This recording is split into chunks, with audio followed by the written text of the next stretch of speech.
Alors la couverture est très belle, là-dessus il y a absolument rien à dire. Ça s'appelle Gone, c'est réalisé par Jock et c'est sorti chez Delcourt. Il s'agit d'une série qui a été publiée aux States sur le nouveau label, le nouvel éditeur Distillery. Et c'est un éditeur qui a le privilège de recevoir pléthore d'artistes de talent. Le catalogue s'étoffe petit à petit, et quand on voit les noms qui sont associés à Distillery, eh bien, on comprend que ça va être vraiment quelque chose à suivre de très près. Et on a de la chance parce qu'en France, c'est édité par Delcourt, et ce sont des albums très très beaux. Moi, j'aime beaucoup ce format, cette présentation. C'est très soigné, et ça donne vraiment envie de s'y mettre. Alors, Jock, là, nous offre de la science-fiction sociale. On se retrouve avec une sorte de futur lointain dans lequel les différentes couches sociales sont très disparates. Vous avez les plus pauvres qui survivent, tout en essayant de grappiller de la nourriture ou des biens de consommation dans dans ce que peuvent rejeter, ou bien tout simplement ce que peuvent transporter de grands vaisseaux spatiaux qui se posent sur ce qu'on pourrait appeler les spatioports locaux, l'équivalent d'aéroports. Les plus riches font des croisières qui durent des années dans l'espace grâce à la possibilité de se cryogéniser pour faire passer le temps plus vite. Et les plus pauvres, les plus pauvres, comme Abby et sa famille, sa mère, eh bien, ils sont censés aller gratter ce qu'ils peuvent et voler ce qu'ils peuvent. Et bien entendu, pour y parvenir, parfois, il faut prendre des risques. Par exemple, monter à bord des vaisseaux en question. Et si jamais ces vaisseaux repartent, comme ici vous le voyez, et que vous êtes à bord, quand ils partent, eh bien, vous voici embarqués pour un voyage très très lointain et très très long. Et tout cela, à vos dépens, vous n'avez rien demandé.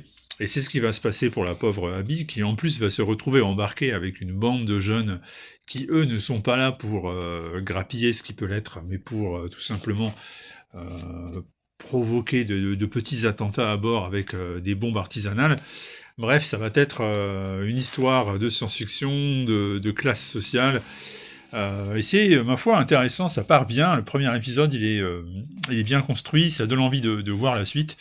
Alors par contre, c'est vrai qu'on est moins séduit à partir du moment où Abby vieillit dans le vaisseau pendant que sa mère est restée sur Terre, et à un moment donné, donc, on a des révélations sur la famille de Abby, ça on s'y attend un petit peu, hein, c'était presque le cahier des charges à respecter quand on a lu le premier épisode, mais le problème c'est qu'à un moment donné dans le vaisseau, il y a une histoire de virus qui est répandue, vous voyez ici, hein, cette substance rose, et ce virus qui s'attaque à tous ceux qui sont à bord, et qui leur fait vivre une espèce de fantasme personnel déconnecté de la réalité.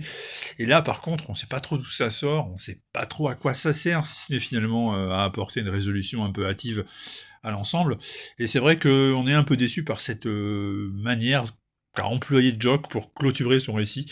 On aurait quand même aimé quelque chose d'un peu plus, on va dire, logique, et puis un peu plus en rapport avec surtout ce qu'on avait lu durant les 60 premières pages. Donc ça, c'est le côté négatif de Gone. Alors après, si vous aimez le style de Jock, normalement vous allez apprécier. C'est très sombre, avec des représentations labyrinthiques de l'intérieur des vaisseaux, des technologies, tout ça est très très intéressant. Je ne suis pas en train de dire que l'album est mauvais, très loin de là. Les fans du genre vont sûrement y trouver leur compte. Mais on est passé à côté de quelque chose de super, et ça se sent, et c'est dommage. Donc voilà, en tout cas ça s'appelle Gone, c'est sorti chez Delcourt, et c'est réalisé par Jock, que vous connaissez sûrement pour avoir réalisé un grand nombre de bandes dessinées, dont un passage sur Batman qui reste très convaincant. À très vite pour la suite.